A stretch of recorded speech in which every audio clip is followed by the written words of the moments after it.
Guys, welcome back to Medical Coding with Blue. Okay, it is Quiz Friday. Now, why am I so excited?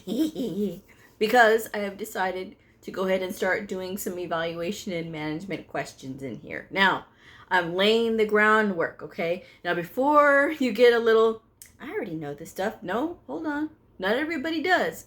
And sometimes we have to be reminded of the little things, okay? So, before you do what I did, because I've done that before, like, I don't need this. And then when I ended up taking the evaluation and management class, I was like, oh, I really did need this. So I'm just laying the groundwork right now. That way we can just go ahead and all start from scratch, and then we can just move on from there. I will eventually be doing scenarios where I'm writing something out and I can, we can talk about leveling instinct and things like that. But you got to know the basics, okay? It's like a good recipe.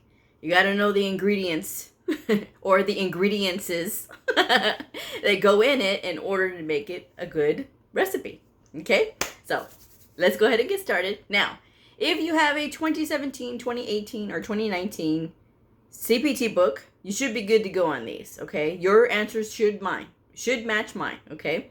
If you have a 2018 or 2019 ICD-10 book, you should be good to go. Now, we will be discussing the answers on Answer Monday, and I want to let you guys know, like I always do, these exercises are not official. This is just me as a veteran medical coder sharing the things that I know with all of you, okay?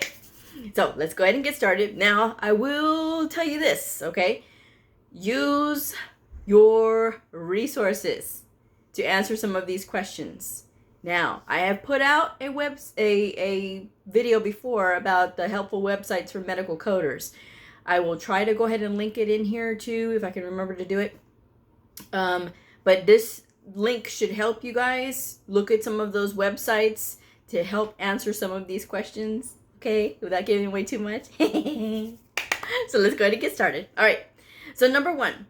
And remember, we're still on pulmonary, okay? So majority of these is pulmonary, all right? So, number one, a 12-year-old male presents with a non-displaced right radius and ulna mid-forearm transverse fracture after falling off his skateboard. He was placed into a hanging finger traps where he underwent a closed reduction with traction and manual manipulation. A well-padded long arm plaster cast was applied. Capillary check was performed with normal reaction time, and the patient tolerated well. Post-reduction radiographs were obtained immediately after cast application, which demonstrated a molded long arm cast with acceptable anatomic alignment of the fractures. Okay, that was number one. Number two. A 41-year-old gravida 3 asthmatic female, currently 32 weeks pregnant, presents for acute exacerbation of her asthma. Medication was adjusted. She also has severe GERD, gastrointestinal reflux disease. Precautions discussed to lessen the severity of GERD. Okay. Number three. Referring to the 1995 Evaluation and Management Guidelines, okay? Name all 14 designated systems for review of systems. Number four. Name the one system, again, we're talking about 1995, the one system that is not a designated system for a physical exam. Okay, so you think about all the systems that you have for the physical exam. What is the one system that is not in the physical exam? Okay. All right. Number five. Name all the possible choices of elements for history of present illness. I'm so excited. All right. Number six. The patient presents to the ER. He is a 26-year-old male who was medevac from Iraq, where he has been deployed for 4 months. He was diagnosed with severe pneumonia while there and is requiring a higher level of care. Pulmonary service was consulted. After reviewing his radiology, a DVT was seen in his left femoral vein as well as a pulmonary embolism. Anticoagulants were immediately administered. Okay. Number 7, a flexible diagnostic laryngoscopy was performed along with a bilateral diagnostic nasal endoscopy. The same endoscope was utilized. What is the CPT or CPT codes? Codes or codes? Okay, and there's only procedures on that one because I didn't put a diagnosis with that.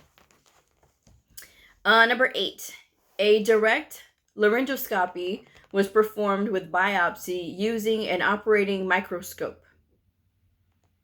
What is the procedure code or codes? Okay.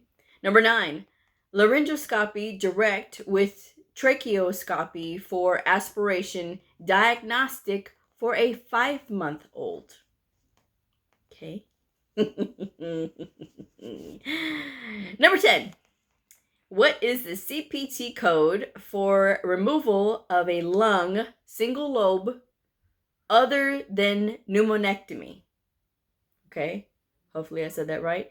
If not, you guys can read it in the description because that's where I'll be putting all the questions at, in the description box below. So if you have any questions, I will be around all weekend long for all of your questions. I will also be shooting another video tomorrow. I'm going to be talking about, there was a topic that I wanted to do.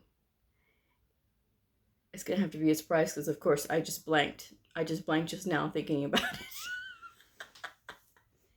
Anyway, no.